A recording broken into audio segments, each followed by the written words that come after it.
Bonjour à tous, c'est encore un réel plaisir de pouvoir vous parler au travers de notre chaîne sur Église Vie et Foi. Et j'espère que tous, vous allez bien, petits et grands, et que vous avez pu écouter les derniers messages transmis par les pasteurs jeudi dernier, dimanche, ainsi que mardi dernier. Et j'aimerais faire une lecture avec vous, et pour moi, cette lecture m'a fait énormément de bien.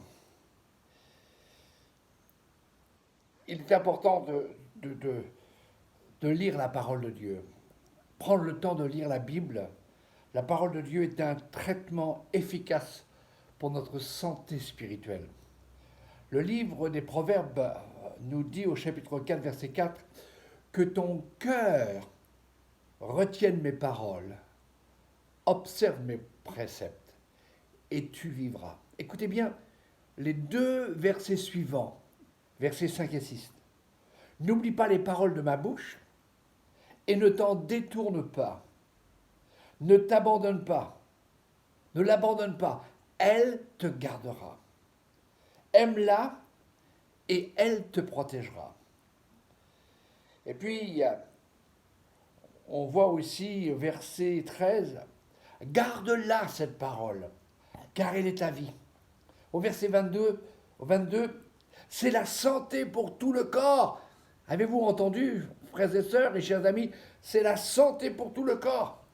Et puis dans le Proverbe au chapitre 3, versets 1 et 2, il est dit ceci, mon fils, n'oublie pas mes enseignements et que ton cœur garde mes préceptes, car ils prolongeront les jours et les années de ta vie et ils augmenteront ta paix. Et alors, le verset 8 est extraordinaire, ce sera la santé pour tes muscles. Ah, en ce moment, dans un état de confinement, on a difficulté, on ne se bouge pas, et pourtant il faudrait qu'on puisse se bouger, faire un peu d'exercice. Eh bien, la parole de Dieu sera la santé pour tes muscles et un rafraîchissement pour tes os. En ces temps où tous les projecteurs sont sur le monde de la santé, le monde médical, où les praticiens font tous leurs efforts pour donner bon traitement afin de sauver les vies, nous, enfants de Dieu, nous savons que sa parole est notre traitement de tous les jours pour notre santé spirituelle. Encore un texte concernant notre santé spirituelle, mais cela peut être aussi notre santé dans d'autres domaines. Non pas, et loin de nous, de rejeter tout ce qui est fait dans le domaine médical. Encore une fois, nous prions pour le corps médical, pour les médecins, les hôpitaux, tous ceux qui soignent, tous ceux qui sont en urgence.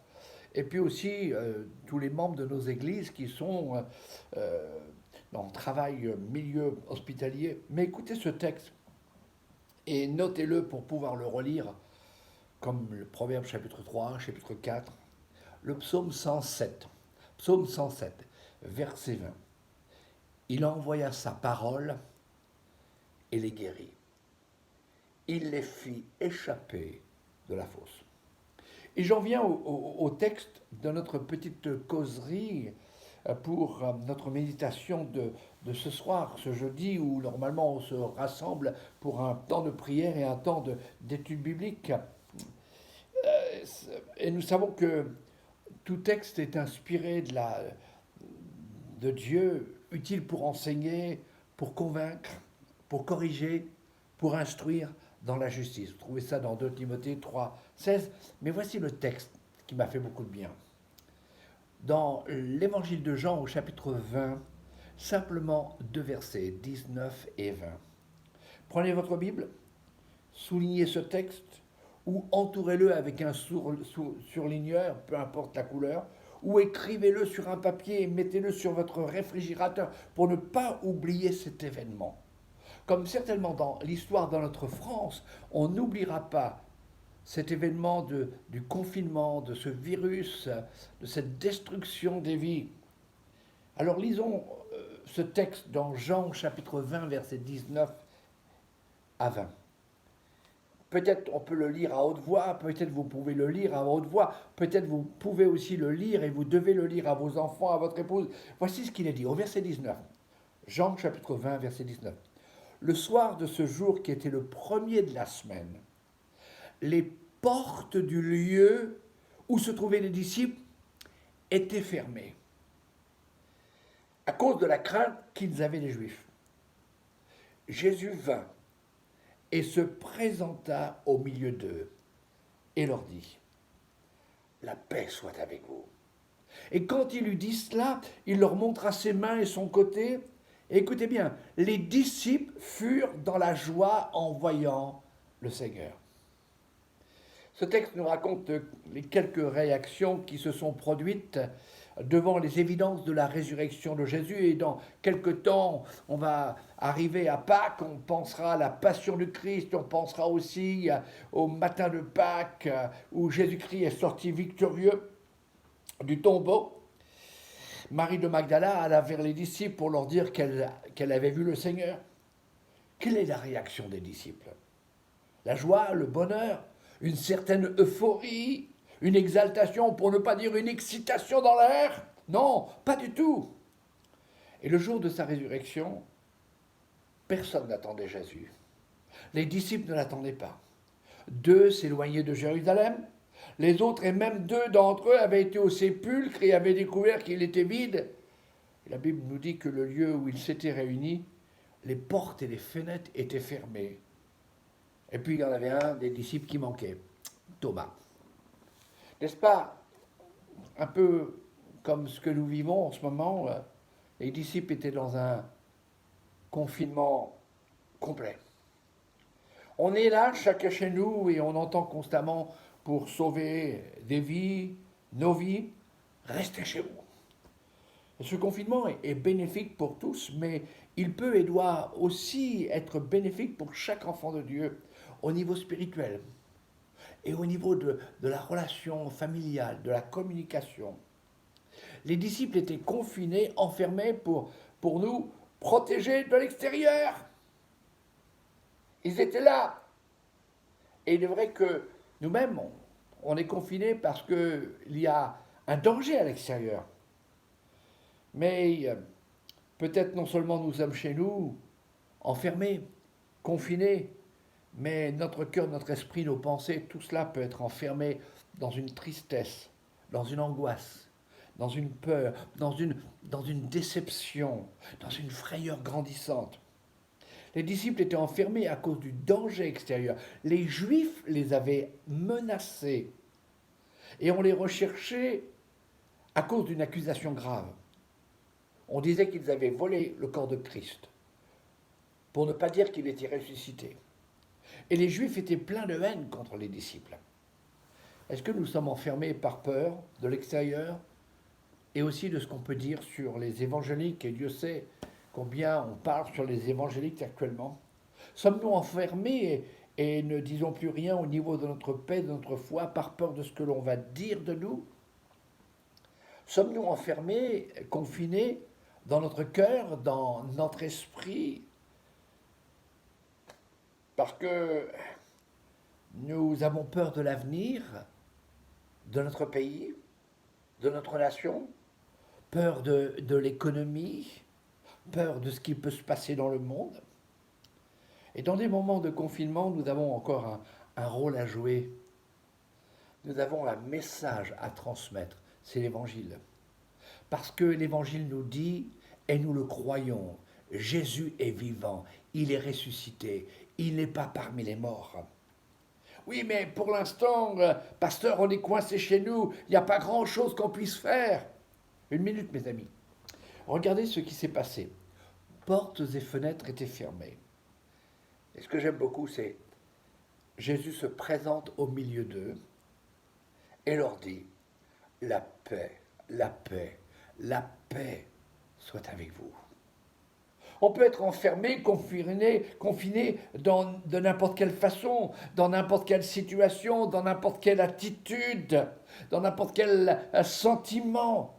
Mais ce qui est extraordinaire, enfant de Dieu, je vous rappelle le mot bien-aimé de Dieu, ce qui est extraordinaire, c'est que Jésus veut se présenter à nous dans notre maison, dans notre foyer, au milieu de notre famille, et nous dire, la paix soit avec vous. la paix soit dans vos cœurs, entre mari et femme, entre parents et enfants. La paix soit avec vous, je suis vivant, je suis puissant, je suis avec vous, je vous protège. Cessez, excusez-moi le terme, cessez d'avoir la trouille.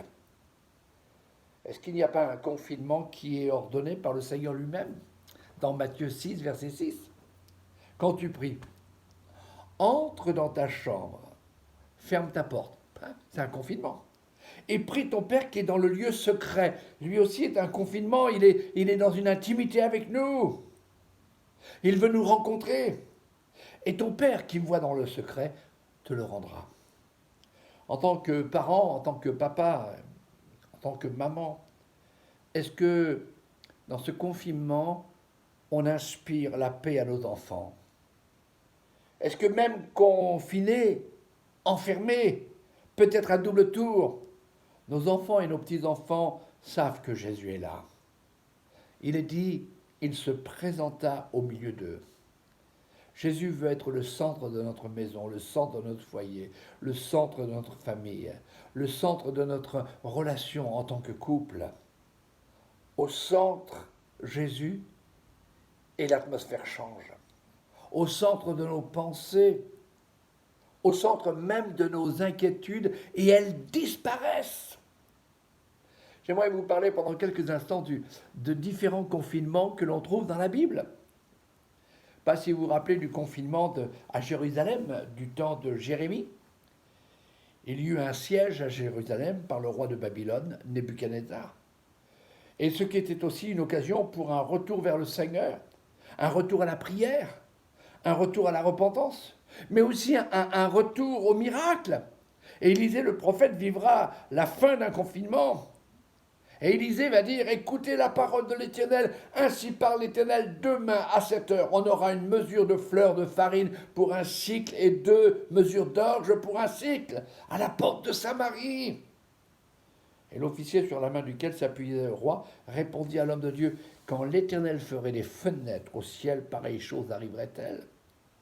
Et Élisée dit, tu le verras de tes yeux, mais tu n'en mangeras point. Puis il y a aussi un confinement du temps d'Ézéchias et d'Ésaïe. Ésaïe et le roi Ézéchias vont vivre aussi un confinement très difficile.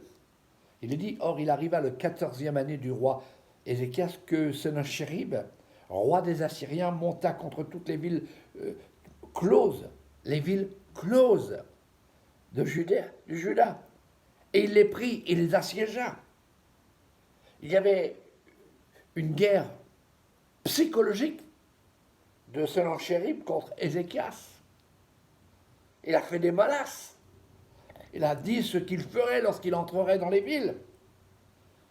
Et pourtant, Dieu s'est manifesté. Dieu est intervenu.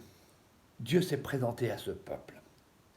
Est-ce que vous vous rappelez d'un confinement qu'on pourrait dire double confinement, du prophète Jonas?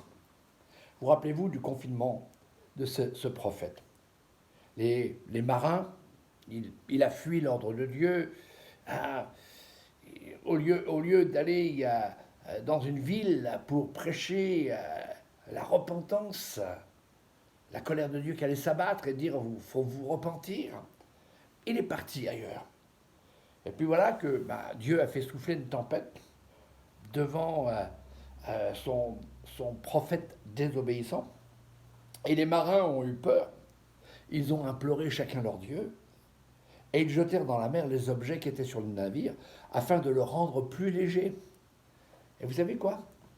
Jonas descendit au fond du navire, se coucha et s'endormit profondément. Le confinement de Jonas, c'était pour oublier l'ordre de Dieu. Au fond du navire, alors que les marins, eux, prient, lui, il va s'endormir, étant conscient qu'il est le responsable de cette tourmente.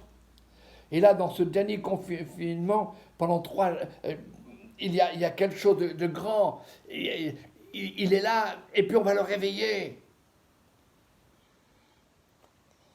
Et on sait que il y a eu quelque chose d'incroyable.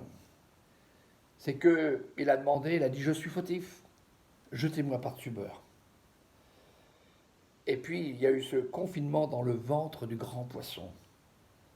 En passant quand même par une grande violence, parce que balancer quelqu'un par-dessus bord alors qu'on est en pleine tempête, il faut vraiment être désespéré. Et là, dans ce dernier confinement, pendant 3 jours, le prophète va prier, il va se remettre en question.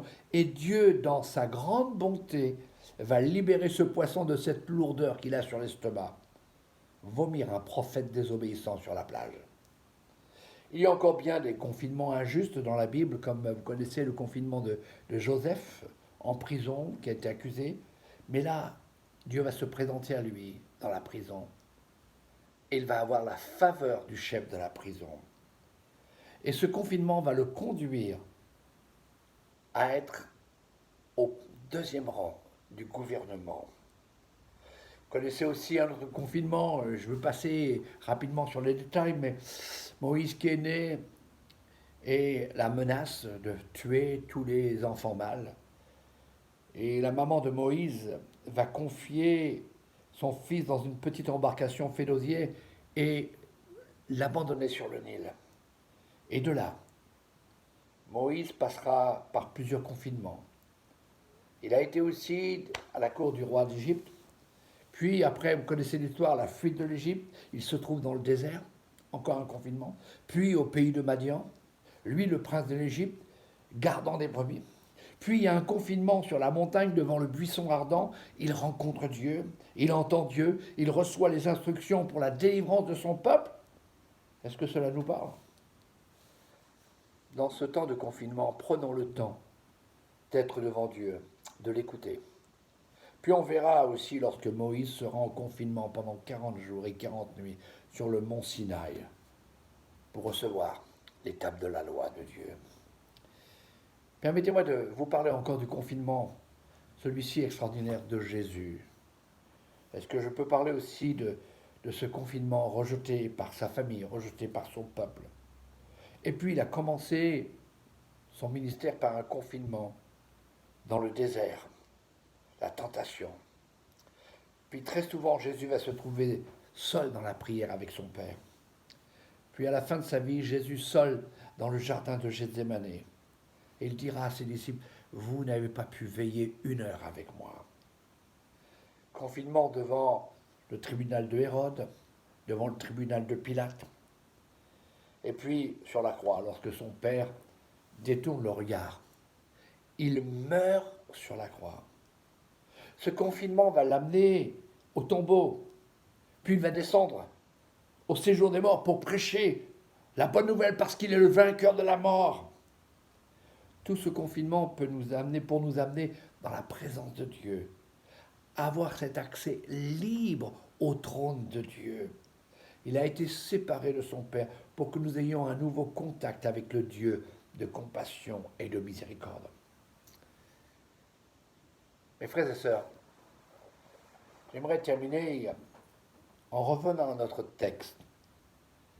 Les disciples étaient enfermés. Jésus se présente au milieu d'eux et leur dit, la paix soit avec vous. Laissez-moi vous dire, aucune porte de confinement ne peut empêcher Jésus de se présenter à vous. La Bible nous dit, celui qui me cherche, je me laisserai trouver par lui. Nos peurs, comme celles des disciples, peur d'extérieur, peur peut-être de la contamination, peur de la haine, de la critique, peur de la mort, peur de la souffrance, peur de l'avenir. Si Jésus se présente, et il se présente tous les jours au centre de notre vie, dans notre maison, alors toutes les peurs doivent disparaître. Pourquoi? Parce qu'il est la paix. Il dira à ses disciples, la paix soit avec vous. Je dirais c'est un écho de ce qu'il avait dit dans le chapitre 14. Je vous laisse la paix, je vous donne ma paix. Je ne vous donne pas comme le monde donne. Écoutez la suite de ce merveilleux message. Après qu'il dit, je vous donne la paix, non pas comme le monde donne. Que votre cœur ne se trouble point et ne s'alarme point.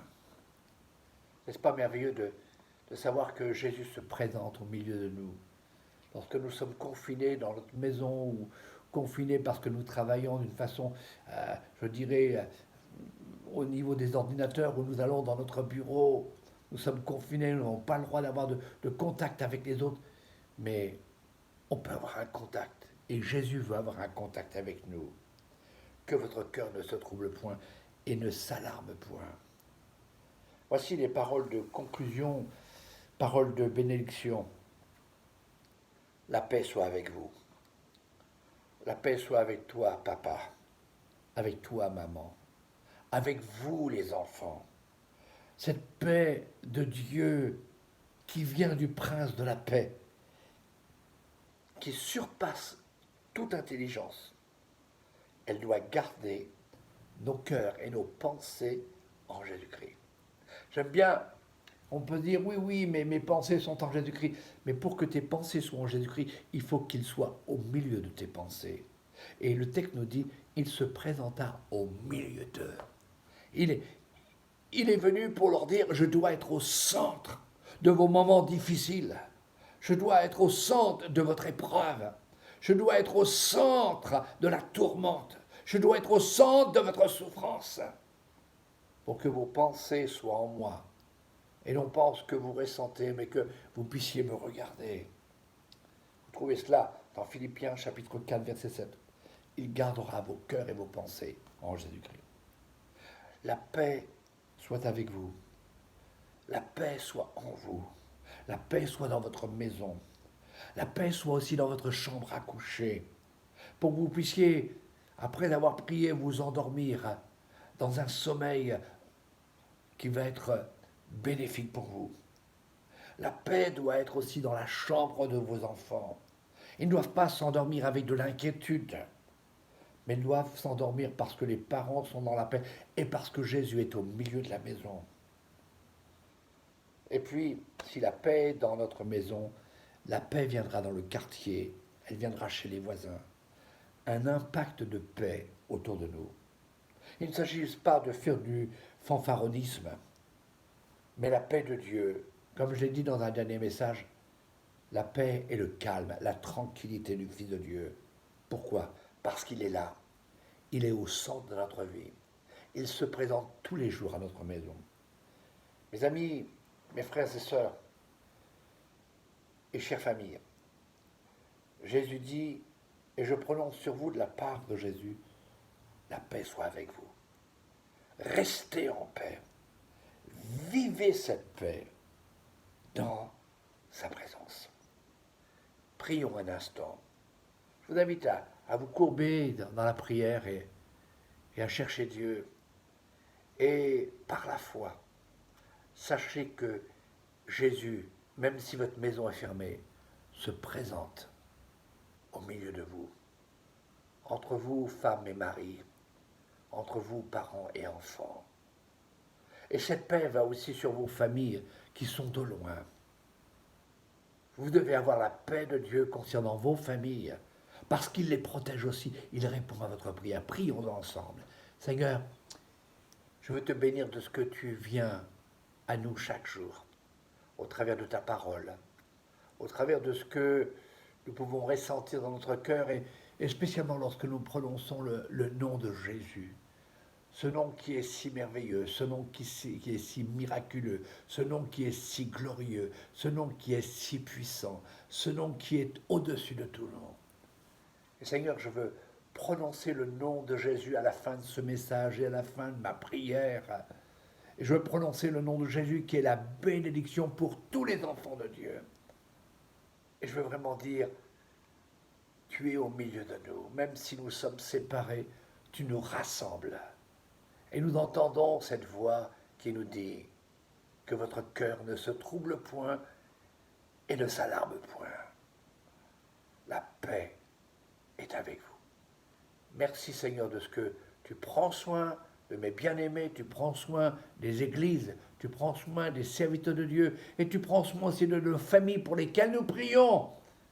Et nous te bénissons aussi pour le corps médical, tout ce qu'ils font actuellement.